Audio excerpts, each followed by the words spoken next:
Hello everybody, welcome to another review by Tools. Today I'm going to be reviewing Crash Bandicoot, published by Sony and developed by Naughty Dog and released in 1996 for the Sony PlayStation 1, and it's the 8th best-selling PS1 game of all time.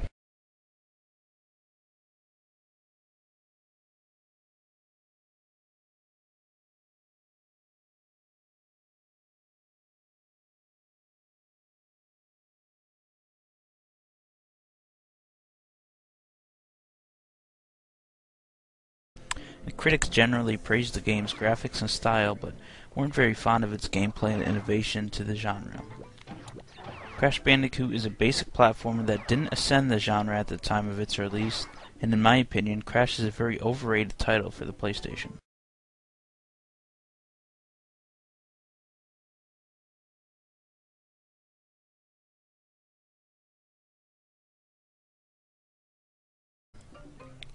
The basic premise of the game is to follow a linear path of levels and get to the end of each level. In total, there's 32 levels spanning 3 different worlds. Every so often, there will be a very uninspired and overly simple boss fight to mix up the platforming. I think there's about 3 to 4 boss fights in total, and they're very simple and easy.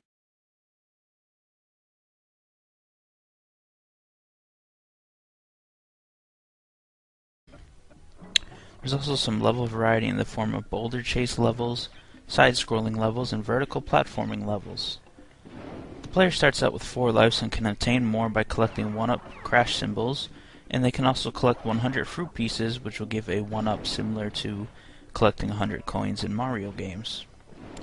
There's also other items to collect in the game, such as tile pieces that get you a bonus round, and an opportunity to save your progress in the game.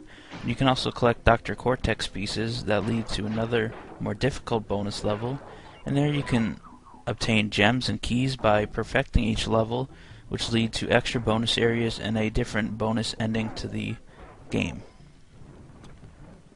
There are many problems with the gameplay in Crash Bandicoot, and basically the biggest problem is the function of the controls or lack thereof. The controls are really slippery and can be near impossible to control your Bandicoot at times, and most of the deaths and frustration in the game come from the unpolished controls.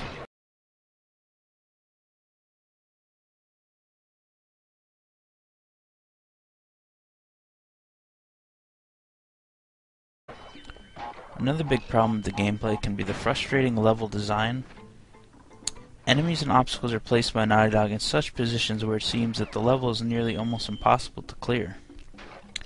After many frustrating times of losing all 30 of my lives on one area or obstacle, I almost gave up playing the game. However, I did chug through it and complete the game. A major problem in the game that goes hand in hand with the level design is the save system. Your only chance to save the game is to collect 3 tile pieces in certain levels of the game. I think it's like every 2 or 3 levels you get a chance to save your game. Once the pieces are collected, you enter a bonus round which you must clear to save the game. Some of the bonus levels are pretty tricky and you won't always get a chance to save, and the save opportunities are pretty scarce throughout the game. And when the player loses all his lives and doesn't have a chance to save, it starts at the last save point. So basically, if you miss a bonus level or miss a save spot, you're pretty much screwed and have to play the levels all over again.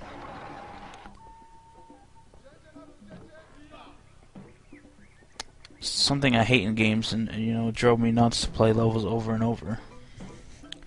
I must have done some levels a good 100 times, and if the game had a better save system, it definitely would have gotten a lot higher rating.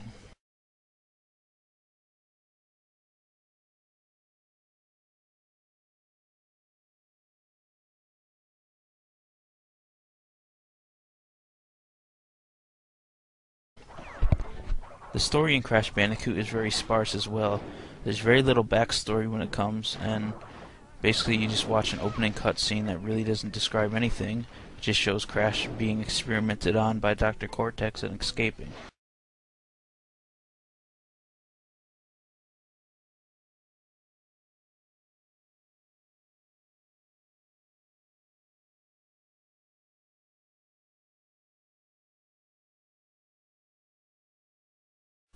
There's also no story progress through the 32 levels to break it up at all, and there pretty much is no ending to the game either.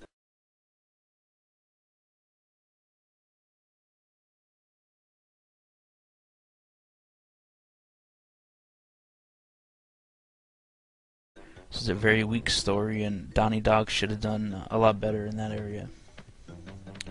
Where Crash Bandicoot really shines is in its graphical and visual design. All of the levels look great, and much better than other PS1 platformer games I have played over the past year. Some areas are dark and gloomy, while others are very bright and colorful, and there really is a nice balance and contrast to the game. Crash himself, along with the other characters, also look great, and they show visual emotion. So for instance, if Crash is just waiting around and you're not moving him at all, he'll change his facial expressions. The style of the game is also what kept me from giving Crash a very low review rating. The levels all look great, they're designed well, but the design of the game doesn't overshadow all the problems of the game. The sound and music in the game is also very good, although it lacks variety at a lot of points in the game. The same 2 to 3 tracks play over depending on which level you're on. Crash Bandicoot received a game ranking score of an 8 out of 10 and a GameSpot user score of an 8 out of 10. My score is significantly lower than the review scores.